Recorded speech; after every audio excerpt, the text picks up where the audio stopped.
दोस्तों, आज मैं आपसे एक ऐसी बात करने जा रहा हूं जिससे आपके जीवन में बहुत ग्रोथ आ सकती है। जो आपके फाइनेंशियल ग्रोथ के लिए, लाइफ में शांति के लिए और भी बहुत सारी चीज़ों के लिए, घरेलू रिश्तों के लिए भी बहुत सारा इससे फायदा हो सकता है आपको। और वो बात है दूरदर्शिता को लेके। जी हाँ, मैं अपनी एक्सपीरियंस से बता सकता हूं कि जीवन में दूरदर्शिता का होना बहुत ज़रूरी है। उसका रीज़न ये है कि जब दर्शिता मेरे पास थी, बहुत खर्चा करवाती थी। मतलब किसी भी चीज़ के लिए कि आज मूवी देखने चलते हैं, आज रेस्टोरेंट में चलते हैं, तो कभी शॉपिंग करा दो। और मूवी भी देखनी है तो अच्छी वाली मूवी देखने चलते हैं। अब अच्छी वाली मूवी में दिक्कत सबसे ज़्यादा ये होती है कि भीड़ बहुत ज़्यादा होती है, तो झक मार के मूवी ही देखना पड़ता है।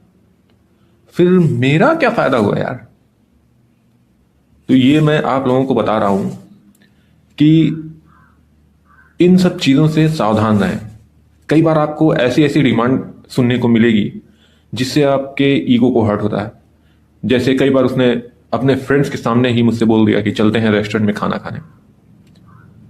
अब ठीक है बोलो, पर कम से कम उनमें से कोई बहुत ज्यादा खूबसूरत तो ना हो जो पिंक सूट में हो।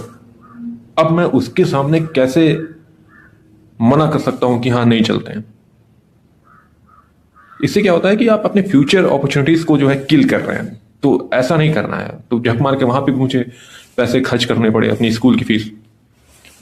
खैर, इन सबसे ज्यादा दिक्कत तो नहीं मुझे हुई, पर जो घरेलू रिश्ते खराब हो जाते हैं वो ज्यादा हर्ट करता है। जैसे कि मेरे घर में मेरे माँ बाप के साथ मेरे रिश्ते खराब हो गए। और उसमें भी कोई बहुत बड़ी बात नहीं थी, बस मैंने ये देखा कि मेरे डैड जो कि चप्पल पहन के जब ऑफिस जा रहे हैं, तो मुझे ये चीज़ बहुत बुरी लगी।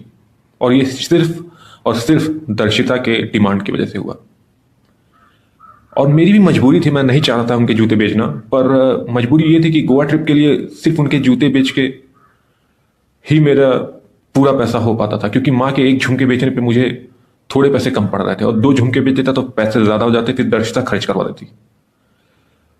तो इसलिए मुझे माँ के एक झुमके को बेचना पड़ा और पापा के दो जूतों को बेचना पड़ा। खैर, मुझे इससे एक बात तो समझ में आई कि लड़कों में एक कान का झुमका तो ठीक लग सकता है, पर लेडीज पे एक कान का झुमका ठीक नहीं लगता। और रही बात गुस्से की, तो उन्होंने मुझसे एक शब्द भी आज तक इस बात के लिए नहीं कहा।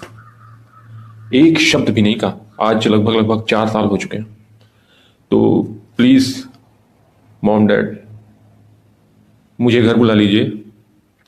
मेरा नंबर है 9722 3355 4466 प्लीज इस पे कॉल करिए और मुझे घर बुला लीजिए। कब तक आप बात नहीं करेंगे यार मुझसे। और ये मेरा नंबर है दोस्तों, प्लीज इस पे कॉल करके आप मुझे परेशान मत करिएगा। मैं अपनी जिंदगी में बहुत ज्यादा ही परेशान हूँ, क्योंकि ये नंबर मुझे एस्ट्रोलॉजर ने दिया है। एस्ट्रोलॉजर ने कहा है कि ये नंबर आपके लिए बहुत ही शुभ है और आपके जीवन में संभावनाओं को बढ़ाएगा। तो संभावना, please call me on that number. दोस्तों, संभावना वही है जो पिंक सूट वाली, उसकी फ्रेंड की सबसे खूबसूरत वाली। She was beautiful. तो यही कहना चाहता था दोस्तों कि दूरदर्शिता रखिए। दर्शिता बहुत दूर है मुझसे। उसकी शादी हो गई और अपने जीवन में वो खुश है। और उसके पति का ऑफिस में एक चक्कर चल रहा है, उसकी साथ से बनती नहीं है। इसलिए मैं अपने जीवन में खुश हूं। ओह गॉड। संभावना, कॉल मी।